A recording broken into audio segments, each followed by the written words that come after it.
Okay. Today's topic is the boiler trouble which we have to do. आज हम लोगों को boiler trouble वाला topic करना है. This is the next topic in your water chapter.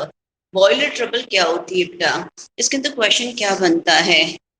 Boiler trouble के अंदर क्वेश्चन जो बनेगा वो बनेगा define boiler troubles. Boiler troubles क्या होती है इसे define करें और different boiler troubles जो हैं उनको explain करें. 3 पॉइंट्स के अंडर आपको उनको एक्सप्लेन करना होता है. डेफिनेशन देनी होती है, कॉजेज देने होते हैं, इसकी वजह से ये हो रही है, इसके इफेक्ट्स क्या होंगे ये बताने होते हैं और लास्ट में इसके प्रिवेंटिव मेजर्स लिखने होते हैं. That means any boiler trouble which we will हमको एक्सप्लेन करना है तो उसके अंदर हमारे पास में 3 टॉपिक्स कवर होने चाहिए. हमें उसकी डेफिनेशन पता होनी चाहिए, कॉजेज एंड इफेक्ट्स पता होने चाहिए, किस वजह से हो रहा है और उसके इफेक्ट्स क्या होंगे. एंड थर्ड चीज जो पता होनी चाहिए वो प्रिवेंटिव मेजर, उससे कैसे बचा जा सकता है. सबसे पहले अपन बात करते हैं बॉयलर ट्रबल. बॉयलर ट्रबल क्या होता है? बॉयलर क्या होता है बेटा? एक राउंड बॉटम फ्लास्क होता है. दिस इज ये हमारे पास में एक राउंड बॉटम फ्लास्क है. राउंड बॉटम फ्लास्क होता है जिसके अंदर एक डिस्टिलेशन असेंबली लगी रहती है. ये इस तरह से आप मान लो डिस्टिलेशन असेंबली लगी रहती है. ये डिस्टिलेशन असेंबली के अंदर क्या होता है बेटा? जैसे अपने पास में फैन के अंदर रिफिल होती है ना, उसी तरह से रिफिल के चारों तरफ क्या होता है? फैन होता है. ठीक है ना. इस तरीके से हमारे पास में क्या होता है, यहाँ पे बाहर की तरफ क्या होता है, वाटर सर्कुलेट होता रहता है जैसे बना. इस तरह की असेंबली सॉर्टिंग होती है हमारे पास में. स्टैंड समझ लो आप, इसके स्टैंड इसके ऊपर हमने रखा है. ठीक है. इसके अंदर हम लोगों को पानी को क्या होता है, जो भी पानी है जिसको हम स्टीम बनाना है उसको हम गर्म करते हैं. जब इसको हम गर्म करते हैं तो पता चल रहा है 100 डिग्री सेंटीग्रेड पे जाने के बाद में क्या होगा, स्टीम बनाने लगेगा. जब स्टीम बनाता है तो यहाँ से हमारे पास में एक इनलेट होता है, एक आउटलेट होता है. किसके लिए? एक हॉट वाटर के लिए होता है. हॉट वाटर के लिए जो होता है वो आउटलेट होता है और कोल्ड वाटर के लिए जो होता है वो इनलेट होता है. ये बाहर की जो रिफिल होती है इसके अंदर ठंडा पानी जो है वो सर्कुलेट होता रहता है.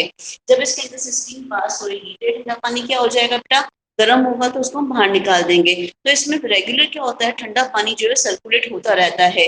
जिसकी वजह से जैसे ही स्टीम यहाँ पर आएगी तो ठंडा होने पे क्या होता है बेटा, कौन सा प्रोसेस होता है, कंडेंसेशन होता है.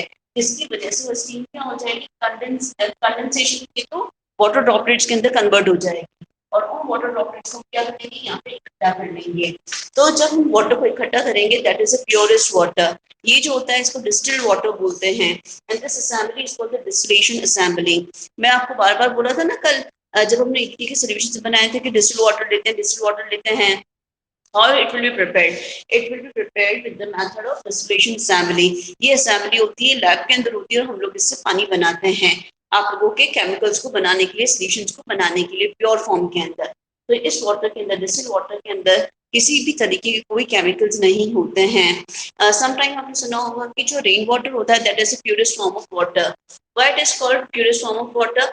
बिकॉज ये क्या होती है, वाटर साइकिल के थ्रू कंडेंसेशन होने के बाद में प्रेसिपिटेट होती है और प्रेसिपिटेट होने के बाद में ये रेन ड्रॉप्स की फॉर्म के अंदर, वाटर ड्रॉपलेट्स की फॉर्म के अंदर अर्थ पर आती है. तो जब तक ये एनवायरनमेंट के अंदर एंटर नहीं होती है, एनवायरनमेंट की एबिलिटी से मिक्स नहीं होती, तब तक ये प्योरेस्ट फॉर्म के अंदर होती है. बट जैसे ही एनवायरनमेंट के अंदर डिफरेंट गैसेस के साथ में मिक्स हो जाती है तो इसकी जो प्योरिटी हो क्या हो जाती है, कम हो जाती है. स्टिल फर्स्ट बारिश जो होती है उसके अंदर कहते हैं नहाना नहीं चाहिए. क्यों नहीं नहाना चाहिए? क्योंकि एनवायरनमेंट में जितने भी प्रेसिपिटेट फॉर्म के अंदर या गैसियस फॉर्म के अंदर जितने भी गैसेस हैं, फैक्ट्री से निकलने वाला स्मोक है, वो सभी क्या होते हैं, फ्यूमिगेटिंग फॉर्म के अंदर एयर के अंदर प्रेजेंट रहते हैं. तो उन सभी को फर्स्ट जब बारिश होती है तो उसके साथ में प्रेसिपिटेट होकर कहाँ आ जाते हैं, सॉइल में आ जाते हैं. तो सॉइल में आने के बाद में जब सेकेंड बारिश होती है तो एनवायरनमेंट में जो पोल्यूटेंट जो क्या हो जाते हैं, कम हो जाते हैं. तो ये चीज मैं आपको बता रही थी कि आपके पास में स्टीम बनती है तो ये क्या होती है, इसीलिए बारिश के पानी को भी क्या कहा जाता है, प्योरेस्ट फॉर्म ऑफ वाटर कहा जाता है. यहाँ पर हमारे पास में वाटर इकट्ठा हो जाता है. बट अब प्रॉब्लम क्या आती है, ये जो बॉयलर है जैसे राउंड बॉटम ग्लास जिसको हम बॉयलर बोलते हैं, बॉयलर जिसके अंदर पानी डाल के स्टीम बनाया जाता है उसको हम बॉयलर बोलते हैं. और बॉयलर के अंदर जिस पानी को हम फिल करते हैं उसको क्या बोलते हैं, boiler feed water. Boiler feed water से जब हम स्टीम बनाते हैं तो स्टीम बनाते समय बॉयलर के अंदर जो जो ट्रबल्स आती हैं, प्रॉब्लम्स आती हैं, उसको क्या बोलते हैं हम लोग, बॉयलर ट्रबल्स बोलते हैं. It is written here boiler किसके लिए यूज किए जाते हैं? बॉयलर स्टीम को बनाने के लिए यूज किए जाते हैं। स्टीम की रिक्वायरमेंट कहाँ होती है? फार्मास्यूटिकल्स के अंदर होती है, जहाँ दवाइयां बनती है वहां होती है, या फिर हम कहें कि जहाँ पे पावर प्लांट होते हैं वहां पर रिक्वायरमेंट होती है। डिफरेंट इंडस्ट्रीज होती है, कपड़ा इंडस्ट्री होती है हमारे पास में, या हम बोलें कि हमारे पास में डाई इंडस्ट्रीज होती है। वहां सभी जगह पे जहाँ पे डिस्टिल्ड वाटर की रिक्वायरमेंट है वहां पर हमको स्टीम से स्टीम मतलब बॉयलर की रिक्वायरमेंट रहती है, और बॉयलर से हम क्या करते हैं? स्टीम जनरेट करने का काम करते हैं। तो boiler is used to generate, here it is written the definition of boiler trouble, boiler is used to generate steam for industries and power plants. The water feed inside the boiler is called boiler feed water. Boiler के अंदर जो पानी डाला जाता है उसको क्या बोलते हैं? हम बॉयलर फीड वाटर बोलते हैं। The problems arises when steam is produced by boiler feed water is known as boiler troubles. Boiler के अंदर जब बॉयलर फीड वाटर से हम स्टीम बनाते हैं उस समय जो प्रॉब्लम्स आती है उसको हम क्या बोलते हैं बेटा? बॉयलर ट्रबल्स बोलते हैं। अब हमारे पास में बॉयलर ट्रबल्स आने का कारण क्या है, या इसे हम कम कैसे करें? तो इसको कम करने के लिए बॉयलर फीड वाटर जो होता है उसके कंपोजिशन एक फिक्स क्राइटेरिया होता है कि इस कंपोजिशन को हमको फॉलो करना होता है। Composition of boiler feed water, boiler के अंदर जो पानी डाला जाएगा उसके अंदर ये कंपोजिशन अप्रोक्सीमेशन में होना चाहिए। ये ज्यादा डिस्टर्ब नहीं होना चाहिए, ऐसा होने पर बॉयलर के एक्सप्लोजन के डिफॉर्मेशन के चांसेस बढ़ जाते हैं। तो क्या होता है इसके अंदर? हार्डनेस जो है बॉयलर फीड वाटर की इट इज बिलो 0.2 ppm। जो पानी हमने बॉयलर के अंदर स्टीम जनरेशन के लिए डाला है उसकी जो हार्डनेस कितनी होनी चाहिए? 0.2 ppm से नीचे होनी चाहिए। कास्टिक एल्कलिनिटी देखें, हम NaOH की कंसंट्रेशन देखें या कास्टिक एल्कलिनिटी देखें, OH आयंस की कंसंट्रेशन देखें, तो it should not be increase 0.15 to 0.45 ppm की इन बिटवीन होनी चाहिए, इससे ज्यादा नहीं हो सकती है। सोडा एल्कलिनिटी जो होती है वो 0.5 टू 1.0 ppm के अराउंड होनी चाहिए, इससे ज्यादा नहीं होनी चाहिए। सोडा ऐश यदि एक्सेस के अंदर है तो एक्सेस के जब भी एक्सेस में होता है तो कुछ अमाउंट के अंदर सोडा ऐश होती है वो पानी के अंदर प्रेजेंट रहती है। It is not exceed from 0.3 to 0.55 ppm से ज्यादा नहीं हो सकती है। होने पर क्या होएगा? बॉयलर्स में ट्रबल्स इंक्रीज हो जाएंगी। Boiler feed water should free from, किस किस से फ्री होना चाहिए? Hardness causing salt, calcium magnesium salts नहीं होने चाहिए, कार्बन डाइऑक्साइड नहीं होनी चाहिए, सल्फर डाइऑक्साइड नहीं होनी चाहिए, डिसॉल्व गैसेस भी कम होनी चाहिए, नहीं होनी चाहिए। उस केस के अंदर तो हम लोग क्या करेंगे? इजीली स्टीम को बना पाएंगे। अदरवाइज हमारे पास में क्या होगी? डिफरेंट प्रॉब्लम्स होंगी। अब this is over about definition. Boiler क्या होता है? Boiler is instrument, round bottom flask होता है जिसके अंदर हम क्या करते हैं? स्टीम जनरेट करते हैं। स्टीम की रिक्वायरमेंट कहाँ होती है? पावर प्लांट्स के अंदर होती है, फार्मास्यूटिकल्स के अंदर होती है, डिफरेंट इंडस्ट्रीज के अंदर होती है जहाँ पे भी डिस्टिल्ड वाटर की रिक्वायरमेंट है। अब हमारे पास में बॉयलर, दिस इज जो पानी बॉयलर के अंदर भरा जाता है उसको क्या बोलते हैं? बॉयलर फीड वाटर बोलते हैं। बॉयलर फीड वाटर से जब स्टीम को जनरेट करते हैं तो उस समय डिफरेंट प्रॉब्लम्स आती हैं, क्योंकि बॉयलर फीड वाटर के अंदर यदि हार्डनेस है, एल्कलिनिटी है, कास्टिक एल्कलिनिटी है, सोडा एल्कलिनिटी है, सोडा ऐश है, या डिसॉल्व सॉल्ट्स है, तो उनकी वजह से ये बॉयलर जो है उसमें डिफरेंट प्रॉब्लम्स आती है स्टीम को जनरेट करते समय। उसको हम क्या बोलते हैं? बॉयलर ट्रबल्स बोलते हैं। बॉयलर फीड वाटर के अंदर डिफरेंट स्पेसिफिकेशंस होने चाहिए जो हमने डिस्कस किए कि ये इससे एक्सीड नहीं करने चाहिए। हार्डनेस है, कास्टिक एल्कलिनिटी है, सोडा एल्कलिनिटी है, एक्सेस सोडा ऐश है, या हम कहें कि इसके अंदर हार्डनेस, कैल्शियम मैग्नीशियम की हार्डनेस, डिसॉल्व गैसेस जो है वो रिमूव होनी चाहिए, वो नहीं होनी चाहिए। This is all about your composition of boiler feed water. This is complete definition and boiler feed water के अंदर क्या क्या स्पेसिफिकेशंस होने चाहिए ये हमने कवर किया। नाउ द नेक्स्ट टॉपिक आ रहा है हमारे पास में बॉयलर ट्रबल्स के अंदर डेफिनेशन कवर करनी है हमने। ठीक है, किसकी? बॉयलर ट्रबल की। अब explain the different type of boiler troubles. Different type of boiler troubles क्या क्या होती हैं? देखो, बॉयलर ट्रबल्स होती हैं मेनली हम 4 कैटेगरीज में डिवाइड करते हैं बेटा। पहला जो होता है वो होता है priming, forming and carry over. Priming, forming and carryover is the first problem. Second is the scale and sludge. Second problem जो कि इसको क्या बोलते हैं? Scale and sludge बोलते हैं। Third problem which is arises during the steam generation, that is a boiler corrosion, and fourth is the plastic embrittlement. These are the 4 problems which are called boiler troubles. Priming, first is a priming, forming and carryover. Scale and sludge is second. Third is the boiler corrosion and fourth is the caustic embrittlement.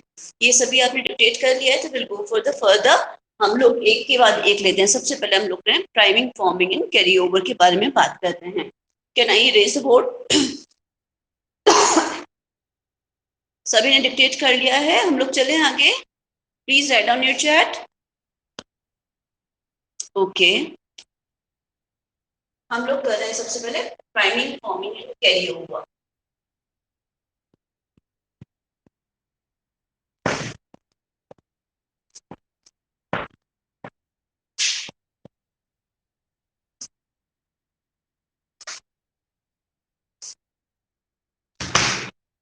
Priming, forming and carry over one by one सभी को लेते हैं। सबसे पहले हम बात करते हैं आपके प्राइमिंग की।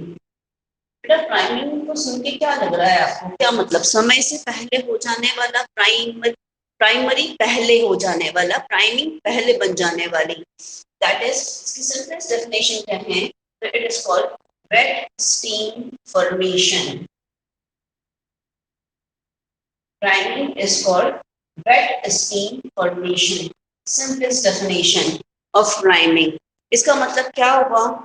क्या कई बार क्या होता है, पानी का लेवल जो होता है वो बॉयलर के अंदर बहुत ज्यादा होता है।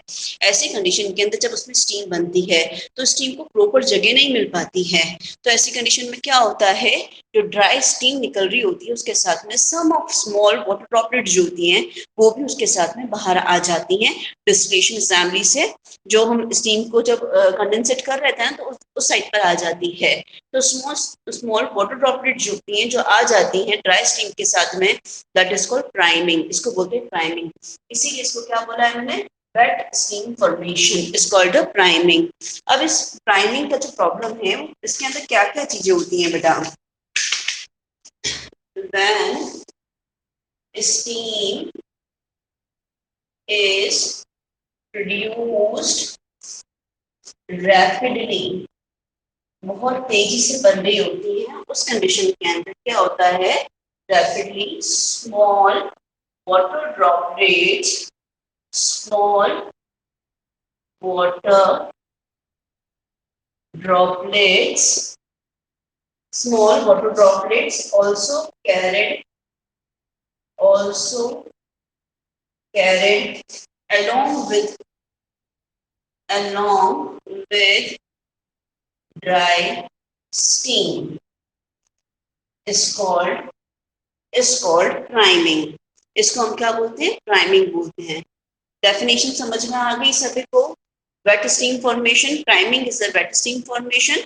इसके अंदर क्या होता है, हमारे पास में जब स्टीम जनरेट हो रही होती है तो उस समय क्या होता है, सम ऑफ वाटर ड्रॉपलेट जो होती हैं वो ड्राई स्टीम के साथ में बाहर आ जाती हैं, उसको हम क्या बोलते हैं? प्राइमिंग बोलते हैं। नाउ यदि इसके हम कॉजेस देखें किसकी वजह से होते हैं, तो फर्स्ट कॉज हम देखें तो क्या आ जाएगा? फर्स्ट इसके अंदर हमारे पास में पहला कॉज आ जाएगा, इम्प्योरिटीज बहुत ज्यादा है जिससे वाटर का लेवल हाई हो गया है। तो फर्स्ट आ जाएगा high impurities, presence of high impurities is the one of the reason. Second हमारे पास में sudden boiling, आपने क्या कर दिया, एकदम से बॉइलिंग स्टार्ट कर दिया हाई टेम्परेचर के ऊपर, तो ऐसी कंडीशन के अंदर स्टीम जो है वो अपने पास में स्मॉल वाटर ड्रॉपलेट्स को लेके निकल गई। या फिर हम कहें हाई लेवल ऑफ वाटर, पानी का जो लेवल है, high level of water in boiler, इसकी वजह से हो सकता है कि हमारे पास में जो ड्राई स्टीम आ रही है उसको कंप्लीट स्पेस नहीं मिल पा रही है, इसकी वजह से स्मॉल वाटर ड्रॉपलेट जो है साथ में निकलती चली जा रही हैं। हाई स्टीम वेलोसिटीज होती हैं, स्टीम की जो वेलोसिटी है वो भी बहुत ज्यादा है, ऐसी कंडीशन के अंदर भी हो सकता है कि प्राइमिंग की प्रॉब्लम जो हो वो हो। या फिर हम कहें इम्प्रॉपर डिजाइन ऑफ बॉयलर, जो हमारे पास में improper design of boiler, boiler की जो डिजाइन है वो प्रॉपर नहीं है, उस कंडीशन के अंदर भी क्या होता है, प्राइमिंग की जो प्रॉब्लम है वो होती है बेटा। one more reason is a sudden extraction of steam।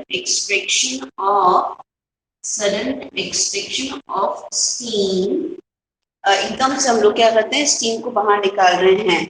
Sudden extraction of steam causes या क्रिएटेड, उसके अंदर वैक्यूम क्रिएट कर देते हैं बॉयलर के अंदर, जिसकी वजह से भी क्या होता है, स्मॉल ड्रॉपलेट जो है वो निकल आती हैं। Sudden extraction of steam causes vacuum in the boiler, जिसकी वजह से भी क्या होता है, हमारे पास में स्मॉल वाटर ड्रॉपलेट जो है वो निकल आती हैं। तो these are the mainly reasons by which क्या होता है, हमारे पास में प्राइमिंग की प्रॉब्लम होती है। प्राइमिंग क्या होता है, प्राइमिंग की प्रॉब्लम किस वजह से होती है, क्या कारण है, ये डिस्कस कर लिया। Now how we will prevent this problem. Preventive measures, preventive measures, सीधी सी बात है, जो प्रॉब्लम कर रहा है उन प्रॉब्लम्स को क्या करें, हम सॉर्ट आउट कर देना, तो क्या हो जाएगा, प्रॉब्लम खत्म हो जाएगी। हाई इम्प्योरिटीज यदि पानी के अंदर हैं तो उसको हम क्या करें, यहाँ पे हम यूजिंग सॉफ्ट वाटर, यहाँ पे हम क्या करें, पहला प्रिवेंटिव मेजर के अंदर क्या आ जाएगा, यूजिंग सॉफ्ट वाटर,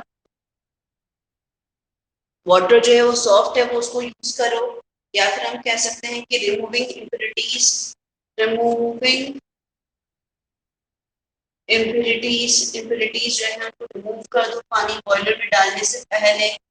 दूसरा है सडन बॉइलिंग, तो एकदम से सडन बॉइलिंग ना करें, हम क्या करें, boiling start with low temperature, धीरे धीरे उसका टेम्परेचर क्या हो, ग्रेजुअली इंक्रीज किया जाए।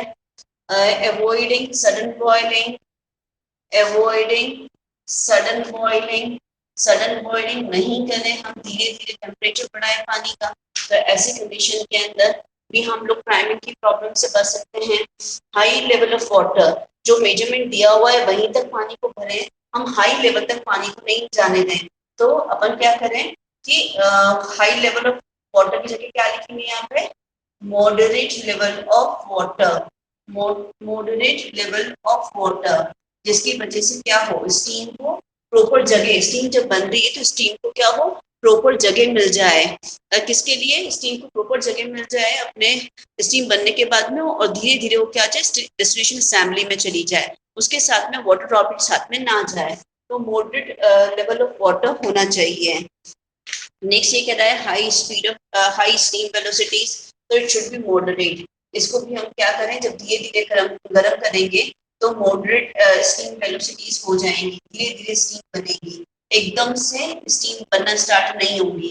तो ऐसी कंडीशन के अंदर भी हमारे पास में moderate steam velocities, sorry level नहीं, वेलोसिटीज,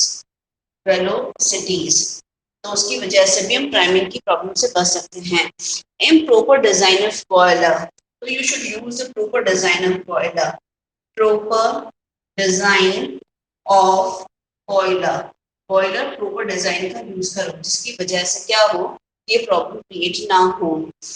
नेक्स्ट अपने पास में sudden extraction of steam causes vacuum in the boiler, तो क्या करो, सडन एक्सट्रैक्शन नहीं करो, एक्सट्रैक्शन करने की बजाय क्या करें, धीरे धीरे करें, तो धीरे धीरे स्टीम को निकलने दें। Do not extract steam suddenly, एकदम से हम उसको नहीं रिमूव करें। ये तो अपने पास में जो कॉजेस थे उसी को मैंने क्या कर दिया, प्रिवेंटिव मेजर्स के अंदर कन्वर्ट कर दिया। ठीक है, इसके रादर देन भी हमारे पास में कुछ पॉइंट्स होते हैं जो हमें डिस्कस करने हैं। इसके अंदर होता है, एक होता है फिटिंग मैकेनिकल डीएविएटर, ठीक है, फिटिंग मैकेनिकल स्टीम प्यूरिफायर भी कहते हैं इसको, mechanical fitting mechanical steam purifier. Steam purifier का क्या काम होता है बेटा, स्टीम प्यूरिफायर का काम होता है कि वो केवल ड्राई स्टीम को ही अपने अंदर से निकलने देगी, वो वेट स्टीम को अपने अंदर से निकलने नहीं देगी। तो ऐसी कंडीशन के अंदर क्या होगा, ओनली ड्राई स्टीम जो है वही बाहर आएगी। जब ड्राई स्टीम ही बाहर आएगी तो ऐसी कंडीशन के अंदर क्या होएगा, बट नेचुरली हमारे पास में प्राइमिंग की प्रॉब्लम जो जाएगी, खत्म हो जाएगी। वन मोर हमारे पास में टाइम टू टाइम हम लोग जो स्केल और स्लज बन जाते हैं, जो इम्प्योरिटीज आ जाती हैं, उसको हम क्या करें, ब्लो डाउन ऑपरेशन से रिमूव करते रहें।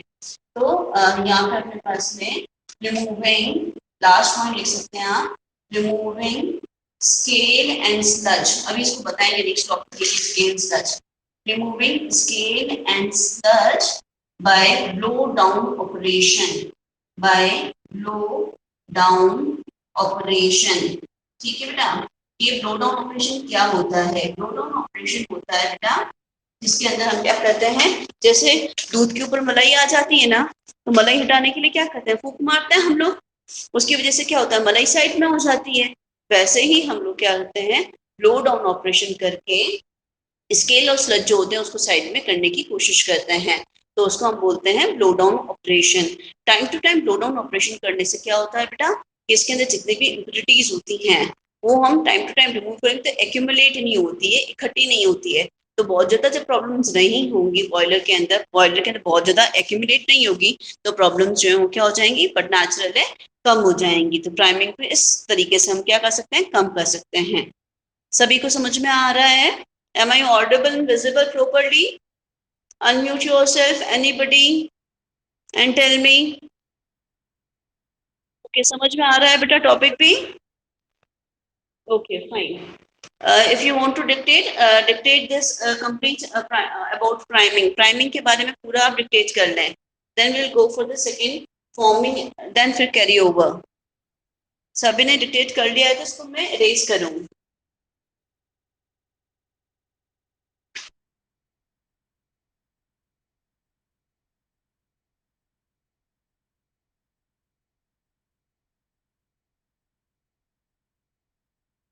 ओके बेटा, will go for second, that is a forming.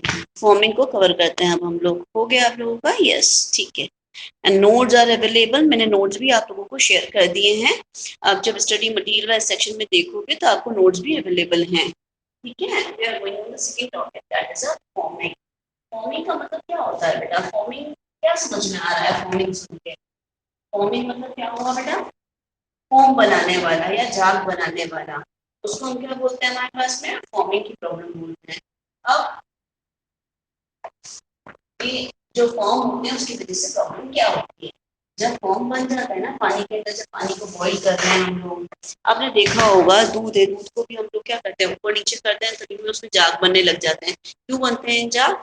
क्योंकि उसके अंदर क्या होता है, घी होता है, बटर होता है, ऑयल होता है। ठीक है, तो जब भी पानी के अंदर जो बॉयलर फीड वाटर है, बॉयलर में जो पानी डाल रहे हैं उसके अंदर ऑयल होएगा, ग्रीस होएगा, सिलिकेट होंगे, सैंड होंगे। ये सभी चीजें क्या करती हैं, वाटर के सरफेस टेंशन को क्या कर देती हैं, कम कर देती हैं। वाटर के सरफेस टेंशन को जब कम कर देती हैं तो वहां पे स्टेबल बबल्स बन जाते हैं। बबल्स बन जाते हैं, जाग बन जाते हैं, जिससे सेंसर्स जो लगे होते हैं बॉयलर्स के अंदर, जो पानी के एक्चुअल लेवल को बताते हैं, वो कंफ्यूज हो जाते हैं। वाटर का एक्चुअल लेवल जो है वो पता नहीं पड़ पाता। ऐसी कंडीशन के अंदर वाटर का लेवल ज्यादा भी हो सकता है और कम भी हो सकता है, तो दोनों की अलग अलग प्रॉब्लम्स होती हैं। सबसे पहले हम फॉर्मिंग की डेफिनेशन देखते हैं। What is it definition?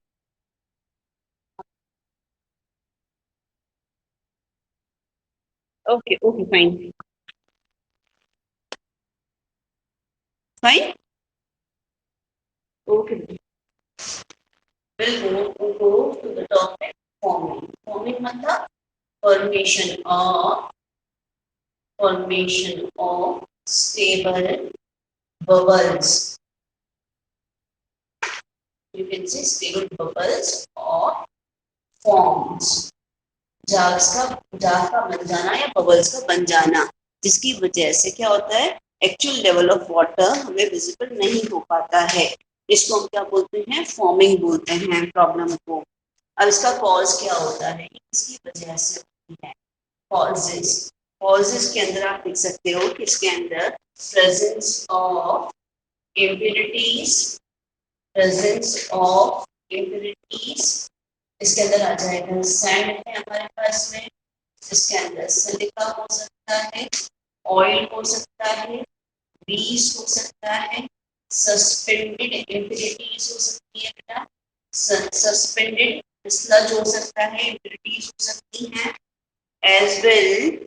ये सभी चीजें finally suspended sludge, suspended sludge हो सकता है, फाइनली डिवाइडेड प्रेसिपिटेट हो सकते हैं। ये सभी क्या करते हैं, दे ऑल, ये क्या करते हैं, वाटर का सरफेस एरिया, सरफेस टेंशन कम करते हैं। They all reduces the surface tension of surface tension of surface tension of water, तो जिसकी वजह से क्या होती है, फॉर्मिंग की प्रॉब्लम होती है। नाउ इसके प्रिवेंटिव मेजर्स देखें आप। प्रिवेंटिव मेजर्स आप देखो कैसे बच सकते हैं बेटा, बताओ आप। हम लोगों ने प्रॉब्लम क्या हो रही है, प्रॉब्लम तो यही हो रही है कि इसके अंदर झाग बन रहे हैं। अच्छा पहले इसका एक इफेक्ट भी देख लेते हैं हम लोग कि इफेक्ट क्या होगा। ये डेफिनेशन आप लोगों ने लिख ली है, हम लोग इसका इफेक्ट देख लेते हैं पहले, उसके बाद में इसका प्रिवेंटिव मेजर देखेंगे। अब इफेक्ट में क्या होता है, मैंने बोला सेंसर जो है कंफ्यूज हो जाते हैं। अब सेंसर जब कंफ्यूज हो जाते हैं तो दो चीजें हो सकती हैं, या तो वाटर का जो लेवल है वो क्या हो जाएगा, if water level is high, यदि पानी का लेवल जो है वो हाई है, या फिर क्या होगा, if water level is low. दो कंडीशन हो सकती है, तो फॉल हो जाएगा या हाई हो जाएगा, हमें पता नहीं पड़ेगा। अब जब हमारे पास में वाटर का जो लेवल है वो हाई हो गया या राइजेस हो गया, उस समय क्या होगा, उस समय जब भी पानी का लेवल ज्यादा होता है तो क्या प्रॉब्लम होती है। अभी हमने एक प्रॉब्लम डिस्कस की थी बेटा, क्या डिस्कस की थी हम लोगों ने, write down in chat, if water level is high the problem which is rises. हमने एक प्रॉब्लम डिस्कस की है इससे पहले, वो किसकी वजह से हो रही थी, जब पानी का लेवल ज्यादा होता है तो प्राइमिंग की प्रॉब्लम होती है। तो इसके अंदर क्या हो जाएगा, वाटर लेवल यदि ज्यादा है तो प्राइमिंग की प्रॉब्लम हो जाएगी। दूसरा, वाटर लेवल ज्यादा है तो ऐसी कंडीशन के अंदर स्टीम को क्या हो जाएगी, जगह कम मिलेगी, less space is available for the steam. तो ऐसी कंडीशन के अंदर हम तो क्या करेंगे, हम तो स्टीम बनाने के लिए टेम्परेचर वैसे के वैसे देते चले जाएंगे। अब ऐसी कंडीशन के अंदर जो बॉयलर है उसके अंदर प्रेशर क्या हो जाएगा, इंक्रीज हो जाएगा। जब भी प्रेशर इंक्रीज हो जाएगा तो ऐसी कंडीशन में क्या होएगा, बॉयलर के एक्सप्लोजन के चांसेस क्या हो जाएंगे बेटा, बढ़ जाएंगे। तो वाटर लेवल जब हाई होता है तो दो प्रॉब्लम्स होती है हमारे पास में, पहला प्राइमिंग की प्रॉब्लम हो जाती है और दूसरा स्टीम को प्रॉपर जगह नहीं मिलती। जगह नहीं मिलती तो ऐसी कंडीशन के अंदर बॉयलर के अंदर प्रेशर इंक्रीज हो जाता है, और जब प्रेशर इंक्रीज हो जाएगा तो बॉयलर के एक्सप्लोजन के चांसेस बढ़ जाएंगे। These are the two problems which arises if the water level is high. अब यदि वाटर लेवल लो हो गया है या फॉल हो गया है, नीचे हो गया है, तो ऐसी कंडीशन के अंदर हम लोग क्या कर रहे हैं, हम तो फ्यूल उसी स्पीड से दिए जा रहे हैं, इससे बॉयलर की एफिशिएंसी क्या हो जाएगी, बट नेचुरल जितनी स्टीम हाई लेवल मतलब वाटर का लेवल मेंटेन्ड है उतनी बनेगी, उतनी तो स्टीम नहीं बन पाएगी। तो ऐसी कंडीशन के अंदर बॉयलर की एफिशिएंसी क्या हो जाएगी, डिक्रीज हो जाएगी। First problem which is arises when water level is fall down, तो पहला हो जाएगा कि जो बॉयलर है उसकी एफिशिएंसी क्या हो जाएगी बेटा, कम हो जाएगी। दूसरा, आप क्या कर रहे हो, फ्यूल की सप्लाई किए जा रहे हो, जब आप फ्यूल की सप्लाई किए जा रहे हो तो ऐसी कंडीशन में क्या होगा, जो बॉयलर है वो क्या हो जाएगा, सुपर हीटेड हो जाएगा। जब बॉयलर सुपर हीटेड हो जाएगा तो ऐसी कंडीशन के अंदर बॉयलर क्या हो जाएगा, डीफॉर्म हो जाएगा। ठीक है, ज्यादा गर्म हो जाने से बॉयलर क्या हो जाएगा, डीफॉर्म हो जाएगा। These are the two problems. इसके अंदर हमारे पास में दो प्रॉब्लम कौन कौन सी आ रही थी बेटा, वाटर लेवल हाई है तो पहली प्रॉब्लम जो आ रही थी वो प्राइमिंग थी, और दूसरा क्या था हमारे पास में, explosion of boiler, chances of explosion of boiler increases। हमारे पास में चांसेस जो है वो बढ़ रहे थे। यदि वाटर लेवल फॉल्स हो जाता है उस केस के अंदर हमारे पास में दो प्रॉब्लम्स होती हैं। पहला क्या होता है, एफिशिएंसी जो होती है, स्टीम बनाने की जो कैपेसिटी होती है वो क्या हो जाती है, एफिशिएंसी ऑफ बॉयलर, बॉयलर क्या हो जाती है हमारे पास में, डिक्रीजेस, कम हो जाती है। और दूसरी प्रॉब्लम जो होती है क्या होती है यहाँ पर हमारे पास में, डिफॉर्मेशन, सुपर हीटेड हो जाने की वजह से बॉयलर क्या हो जाता है, डिफॉर्म हो जाएगा। बॉयलर में भी deformed deformed due to super heating, super heating की वजह से बॉयलर क्या हो जाएगा बेटा, बॉयलर जो है वो क्या हो जाएगा, डिफॉर्म हो जाएगा। तो ये दो प्रॉब्लम्स फॉर्मिंग के अंदर होती है। नाउ प्रिवेंटिव मेजर्स की बात करें, अब फॉर्मिंग के अंदर हमने देखो कॉज देख लिया, डेफिनेशन देख ली, फिर हमने इफेक्ट भी देख लिया है। अब इसके अंदर हमको क्या देखना है, प्रिवेंटिव मेजर्स। प्रिवेंटिव मेजर्स के अंदर क्या होगा, प्रॉब्लम कहाँ आ रही है, प्रॉब्लम आ रही है ऑयल है, सिलिका है, SiO2 है, सस्पेंडेड फाइनली डिवाइडेड प्रेसिपिटेट है, इनकी वजह से सभी से क्या हो रहा था, वाटर के ऊपर उसका सरफेस टेंशन था वो क्या हो रहा था, रिड्यूस हो रहा था। तो हम ऐसे कंपोनेंट्स मिला दें जो सरफेस टेंशन को रिड्यूस ना होने दें, तो उससे क्या हो जाएगा, हमारे पास में प्रॉब्लम प्रिवेंट हो जाएगी, बच जाएगी। ठीक है, तो इसके अंदर हम मेजरमेंट के अंदर क्या लिख सकते हैं, प्रिवेंटिव मेजर्स के अंदर, प्रिवेंटिव मेजर्स यदि हम यही तो लिखते हैं, प्रिवेंटिव मेजर्स, प्रिवेंटिव मेजर्स हम लोग जाएं तो पहला क्या करें, हम कोवलेंट यूज कर लें, कोवलेंट यूज कर लें। कोवलेंट के बारे में मैंने पहले भी पढ़ाया था। कोवलेंट क्या करते हैं, फाइनली सस्पेंडेड पार्टिकल्स जितने भी होते हैं उनको सेटल डाउन करने का काम करते हैं। वो दो तरह की केमिस्ट्री काम करती है वहां पे, पहला एड्सॉर्प्शन मेथड होता है, दूसरा केमिकल न्यूट्रलाइजेशन होता है।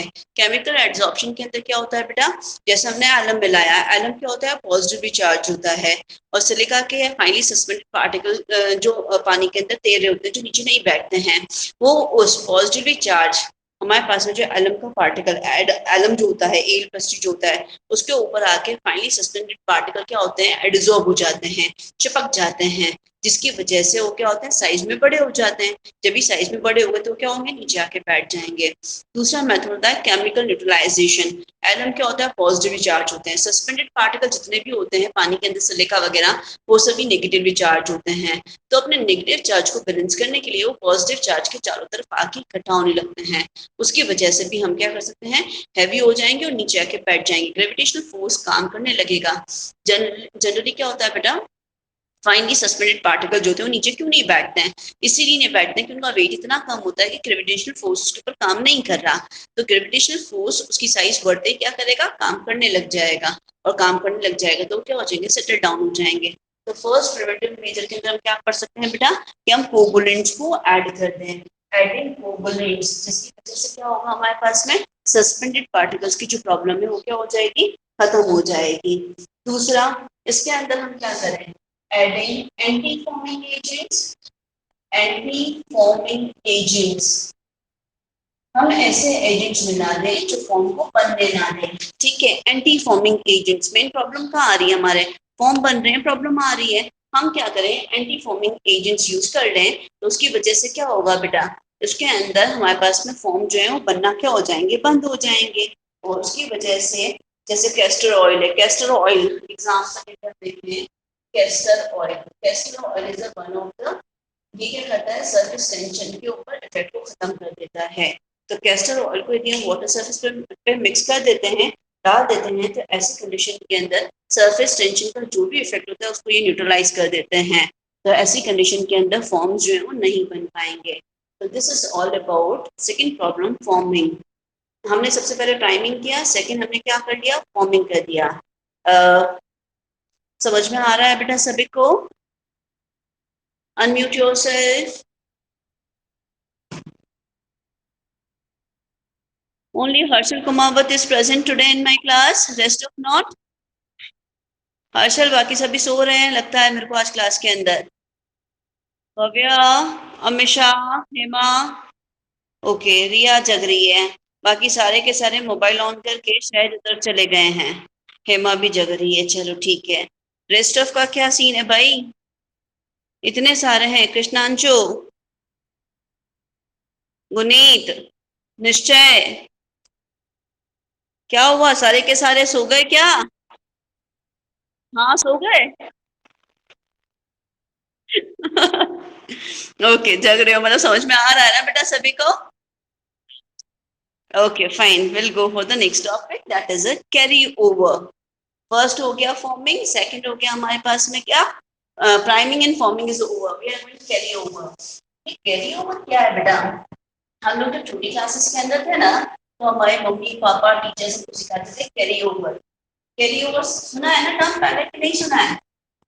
हम लोग सिंपल मैथमेटिक्स, एडिशन सब्ट्रैक्शन करते थे, बहुत छोटी क्लास में थे, तो हमको कैरी ओवर सिखाया जाता था।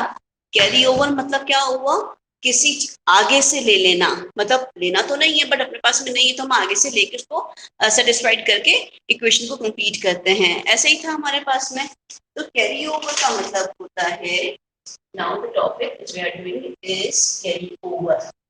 ठीक है, कैरी ओवर की डेफिनेशन आप देखते हैं तो carry the carrying of of impurities with steam, जो हमारे पास में with steam is called steam of water. पता चला है बॉयलर फीड वाटर में जब स्टीम बन रही होती है तो बॉयलर के अंदर कई बार क्या होता है इम्प्योरिटीज इतनी ज्यादा हो जाती है बेटा कि जो स्टीम बन रही होती है उसके साथ में सम ऑफ सॉल्ट जो होते हैं वो भी क्या होते हैं कैरी ओवर हो जाते हैं, साथ में चले जाते हैं, तो उसको हम क्या बोलते हैं कैरी ओवर की प्रॉब्लम बोलते हैं। इज इट क्लियर, समझ में आ रहा है बेटा? नाउ कॉजेज, अभी किसकी वजह से होती है तो कॉजेज, कॉजेज के अंदर पहला आ जाएगा पानी के अंदर सस्पेंडेड सॉलिड जो है बहुत ज्यादा है, सस्पेंडेड सॉलिड्स जो है वो बहुत ज्यादा है, ऐसी कंडीशन के अंदर कैरी ओवर की प्रॉब्लम होती है। दूसरा, यदि हमारे पास में पानी के अंदर जो दिखाई तो नहीं देते पर डिजॉल्व सॉल्ट भी हैं जो बहुत ज्यादा है, तो ऐसी कंडीशन के अंदर ये प्रॉब्लम होती है। और तीसरी कंडीशन जो होती है एल्कलिनिटी, मतलब पानी जो है वो क्या हो जाए है बेसिक हो गया है, एल्कलिनिटी जो है उसकी बहुत ज्यादा है, ऐसी कंडीशन के अंदर ये जो कैरी ओवर की प्रॉब्लम है वो होती है जनरली।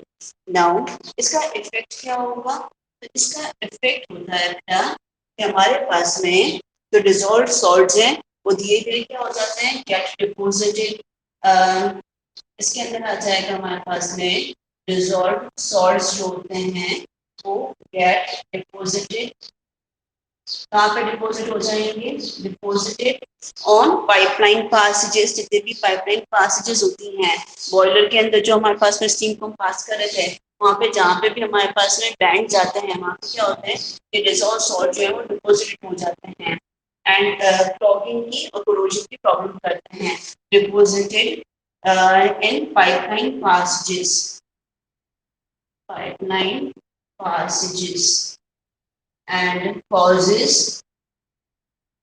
जो ब्लॉक हो जाती है तो यहाँ पे इस टर्म को क्या बोलते हैं क्लॉगिंग बोलते हैं बेटा, clogging causes clogging and corrosion, corrosion भी होता है क्योंकि वहाँ पे डिफरेंट एरियाज डेवलप हो जाते हैं, तो ऐसी कंडीशन के अंदर क्लॉगिंग एंड कोरोजन की प्रॉब्लम होती है।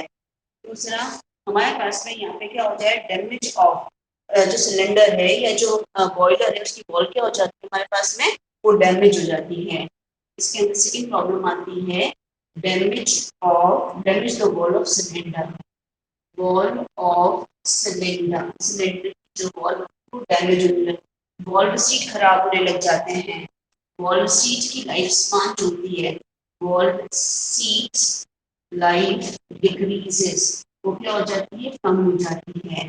एंड नेक्स्ट प्रॉब्लम जो होती है इसमें क्या होता है पानी बहुत ज़्यादा सॉल्ट भी पानी के अंदर है, तो ऐसी कंडीशन के अंदर वाटर जैसे हमको स्टीम बनानी है उसका एक्चुअल लेवल जो है वो हमें नहीं पता पड़ पाता है। The next problem is difficult to know, difficult to know exact level of water in boiler, exact level of water जो है वो हमें पता नहीं पड़ पाता है, जिसकी वजह से जो बॉयलर है उसका प्रेशर जो है वो मेंटेन नहीं रहता है। नाउ प्रिवेंटिव मेजर्स के अंदर हम देखें, प्रिवेंटिव मेजर्स बेटा क्या होंगे इसके, preventive measures, if you go for preventive measures तो पता चले जो प्रॉब्लम्स आ रही है उसको हम क्या करते हैं कम करते हैं। तो पहला इसके अंदर आ जाएगा लो डाउन ऑपरेशन किया जाए, low down operation, low down operation किसके लिए होता है बेटा, to remove the scaling sludge, scale और स्लज को टाइम टू टाइम हटाने के लिए जो किया जाता है प्रोसेस उसको बोलते हैं हम लो डाउन ऑपरेशन। ठीक है, जिससे एक्यूमुलेशन ऑफ सॉल्ट्स क्या हो जाते हैं कम हो जाते हैं, एक्यूमुलेशन ऑफ सॉल्ट को हम अवॉइड कर पाते हैं। दूसरा, जनरली हमारे पास में जो वाटर हम लोग यूज कर रहे हैं बॉयलर के अंदर तो क्या हो हमारे पास में ऑयली और सोपी ना हो, तो अवॉइड सोपी and oily water, oily water in the boiler, boiler के अंदर जो पानी आप डाल रहे हो वो ऑयल फ्री हो सोप फ्री हो, सोपी नहीं होना चाहिए। And filtration method is one of the way by which we can remove the hardness, yeah, salts from the water. And another way by softening method. Softening method is another way. जैसे हम क्या करें, soft करके ही softening method, जैसे हम soft water को ही boiler में डालें तो हमारे पास में सॉल्ट जो है वो क्या हो जाएंगे, ऑलमोस्ट कम हो जाएंगे, जिसकी वजह से कैरी ओवर की प्रॉब्लम जो है वो नहीं होगी। This is all about 3 topics. हम लोगों ने फर्स्ट बॉयलर ट्रबल कवर कर ली, जिसके अंदर हमने priming, forming and carry over के बारे में पढ़ा। प्राइमिंग की सिंपल डेफिनेशन देखें तो क्या होती है बेटा, वेट स्टीम फॉर्मेशन। हमारे पास में ड्राई स्टीम के साथ में वेट स्टीम भी बन जाती है, उसको हम बोलते हैं priming. What is the forming? Formation of permanent और स्टेबल बबल्स और फॉर्म्स, जिसके वजह से पानी का एक्चुअल लेवल जो है हमें क्लियर नहीं हो पाता, that is called forming. And carry over, carry over के अंदर क्या होता है, सम ऑफ इम्प्योरिटीज जो पानी के अंदर है वो स्टीम के साथ में चली जाती हैं, कैरी ओवर हो जाती हैं, तो उसको क्या बोलते हैं, हम कैरी ओवर बोलते हैं। जिससे प्योर स्टीम जो बननी चाहिए थी हमारे पास, मतलब प्योर डिस्टिल्ड वाटर जो बनना चाहिए था वो नहीं बन पाता है। These are the 3 problems which are और boiler trouble, priming, forming, carry over. Generally क्या होता है, प्राइमिंग फॉर्मिंग तो जो होती है बेटा साथ साथ में होती है, इसीलिए इन 3 टॉपिक को मैंने एक साथ में पढ़ाया है, प्राइमिंग, फॉर्मिंग, कैरी ओवर। इन तीनों को साथ में क्यों पढ़ाया है, क्योंकि जहाँ प्राइमिंग होंगी ना वहाँ पे फॉर्मिंग की और कैरी ओवर की प्रॉब्लम जनरली होती है, क्योंकि ये वाटर की क्वालिटी पे डिपेंड करता है कि बॉयलर फीड वाटर जो है किस क्वालिटी का है। जनरली इनकी वजह से बॉयलर के अंदर जितने भी बैंड्स रिवर्ड्स होते हैं वहाँ पे क्लॉगिंग की प्रॉब्लम होती है, डिजोल्व सॉल्ट होते हैं वो क्या होते हैं, इकट्ठे होने लग जाते हैं, एक्यूमुलेट होने लगते हैं, जिसकी वजह से बॉयलर कोरोजन स्टार्ट हो जाता है। So this is all about your priming, forming and carryover. The next topic which we are taking, that is scaling sludge. जो हमारे पास में सेकेंड बॉयलर ट्रबल है, scaling sludge. Will go for the second scaling sludge. इसको raise करें board से आप।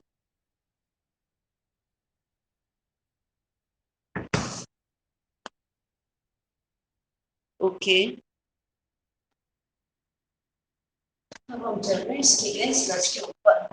Scale और स्लज को समझाने का बिल्कुल सीधा तरीका ये है कि हम लोग अभी गर्मियां हो गई हैं, गर्मी के अंदर आपको देखा होगा हम लोग क्या यूज कर रहे हैं, मटका यूज कर रहे हैं गर्मी के अंदर, राइट। मटका जो यूज कर रहे हो आप, उस मटके के अंदर यदि आप लोग 3-4 दिन तक बिना वॉश के लगातार पानी भरते रहो, या हम लोग एक कांच का ग्लास ले लें, उस कांच के ग्लास के अंदर पानी भर के आप रख दो, 4 दिन तक रख दो, उसको वॉश नहीं करो, ठीक है, उसके अंदर बार बार पानी को फिल करते रहो, तो आप चेक करोगे कि पानी के अंदर, जहाँ पानी नीचे की तरफ था, जहाँ भरा हुआ था पानी, वहां एक चिकनी चिकनी सी लेयर जम जाती है, एक स्लिमिंग सी लेयर जम जाती है, दैट इज कॉल्ड स्लज। उसको हम क्या बोलते हैं, स्लज बोलते हैं, जो कोल्डर रीजन में नीचे की तरफ जमती है, जो अंदर की तरफ जम जाएगी और फ्लोट करती हुई भी दिखाई देगी कई बार आपको। दूसरी होती है स्केल। पानी के ऊपर ऊपर की तरफ जहाँ पे पानी इवोपरेट होता चला गया, तो वहां पे आप व्हाइट कलर की एक लाइन देखोगे, जो एक हार्ड मास्क हार्ड हो जाती है, जिसको हमको रगड़ के स्क्रबिंग से साफ करना पड़ता है। कांच के ऊपर इजीली हो जाती है, बट यदि पानी का ढक्कन हमने पानी के ऊपर लगाया है तो ढक्कन के ऊपर व्हाइट व्हाइट जम जाता है, दैट इज कॉल्ड स्केल। ये स्केल और स्लज के बीच में डिफरेंस है।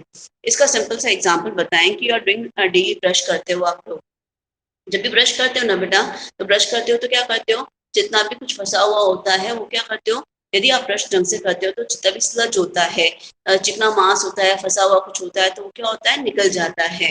कई बार रात को ब्रश करना भूल जाते हैं, मॉर्निंग में जब उठते हैं तो आप देखना कि वो एकदम चिकना चिकना सा अजीब सा लगता है, तो वो क्या होता है, स्लज होता है।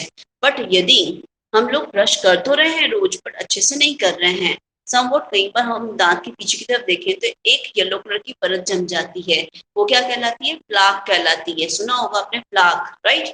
तो प्लाक जो है वो क्या है, स्केल फॉर्मेशन को बता रहा है कि जो सॉल्ट्स थे वो समय के साथ में डिपॉजिट होते चले गए, तो वो क्या है, स्केल है। स्केल एंड स्लज के बीच में दोनों में डिफरेंस समझ में आया। इसको एक डायग्रामेटिकली मैं आपको शो करती हूँ कि स्केल और स्लज में क्या डिफरेंस होता है और कैसे इसको हम लोग लर्न कर सकते हैं। बेसिक पॉइंट्स में बताऊंगी, बाकी you will rest of you will complete from the notes जो आपको शेयर किए उससे कंप्लीट करने पड़ेंगे। नाउ स्केलिंग स्लज, जैसे हमारे पास में दिस इज द बॉयलर, ठीक है, ये हमारे पास में बॉयलर है, ये बॉयलर की एक इनर वॉल बना दी मैंने, एक बॉयलर के आउटर वॉल, ये ट्रांसफर सेक्शन मैंने किया है। This is the outer wall of boiler, outer wall of boiler, ये बॉयलर की आउटर वॉल है और this is inner wall, inner wall of boiler. ठीक है, अब इसके अंदर क्या बना हुआ है हमारे पास में, इसके अंदर हमारे पास दोनों के अंदर पता चल रहा है बॉयलर जिसमें क्या बना हुआ है, इसके अंदर हमारे पास में बना हुआ है पानी। ठीक है, मैंने पानी बना दिया। ठीक है, ये तो हमारे पास में बॉयलर की क्या थी, वॉल थी, ये बॉयलर की वॉल है, इनसाइड और आउटसाइड। अब इसके अंदर क्या होता है, हम लोग हीट देखते हैं, हमने इसको गर्म किया हीट। ठीक है, इसको हमने गर्म किया, तो ऐसी कंडीशन के अंदर आप यदि स्विमिंग मास देखते हो जो कि फ्लोट करता हुआ या देता है पानी के अंदर, तो वो क्या कहलाता है, वो कहलाता है स्लज। बट यदि आपके पास में जो वॉल है, इनसाइड वॉल है, इस जगह पे डिपोजिशन दिखाई देता है, इनर वाटर बॉयलर की इनर वाटर डिपोजिशन दिखाई देता है। आपको दिखाई दे रहा है बोर्ड पर, मैं ये जो है इनर वोल्टेज डिपोजिशन सा आ जाता है, इसको क्या होता है, स्केल बोलते हैं, थ्रो आउट होता है, किसी एक जगह पर नहीं होगा, ये क्या होता है पूरी तरीके से अंदर तक होता है, सब तरफ होता है, तो उसको क्या बोलते हैं हम, स्केल बोलते हैं। जब ये फ्लोट करते हुए इस छोटे छोटे जो पार्टिकल्स होते हैं जो फ्लोट करते हुए दिखाई देते हैं, ये क्या कहलाते हैं हमारे पास में, स्लज कहलाते हैं। इनर वॉल के ऊपर ये जो एक लेयर जम जाती है, इसको क्या बोलते हैं बेटा, ये थ्रोआउट एक जैसी जम जाती है, इसको हम स्केल बोलते हैं। जबकि हमारे पास स्लिमिंग मास जो होता है उसको हम क्या बोलते हैं, स्लज बोलते हैं। दैट मीन्स यदि हम लोग देखें ये क्या होता है, दोनों को डिफरेंशिएट फॉर्म में आप देखते चले जाएं, तो स्लज क्या होता है, ये लूज होता है, ये स्लिमिंग होता है और ये स्लिपरी होता है, ये चिकना होता है। यदि हम उसको मटके पानी से साफ करते हैं ना बेटा, तो स्लिपी स्लिपी सा लगता है, चिकना सा लगता है।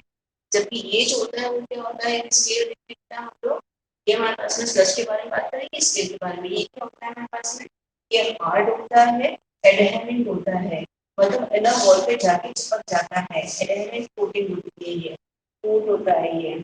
और कहाँ पर होता है, coating in inner wall of boiler, जो इनर वॉल होती है बॉयलर की, उसके ऊपर जाके जमता है, inner wall of boiler, boiler के अंदर की वॉल पे जाके जम जाता है।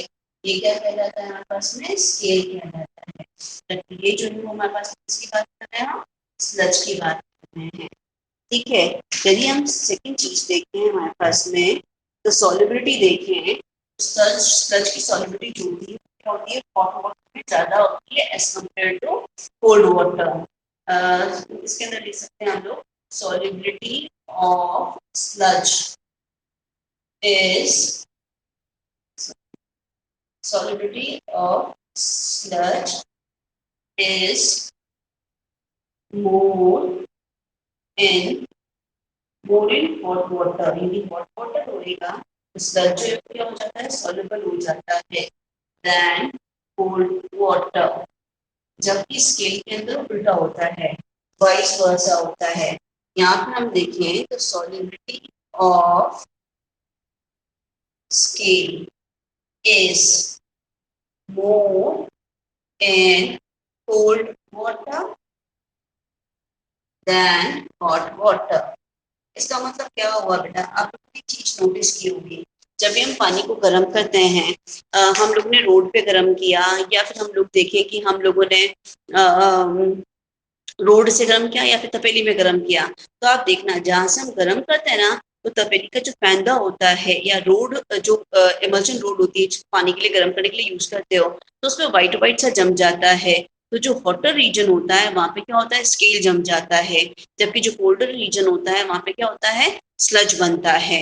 ठीक है, तो अपने पास में नेक्स्ट पॉइंट आ रहा है, दोनों के बीच में डिफरेंस देखते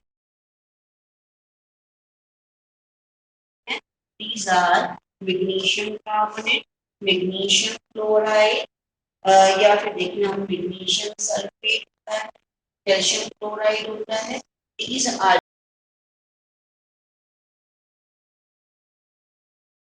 जो हैं,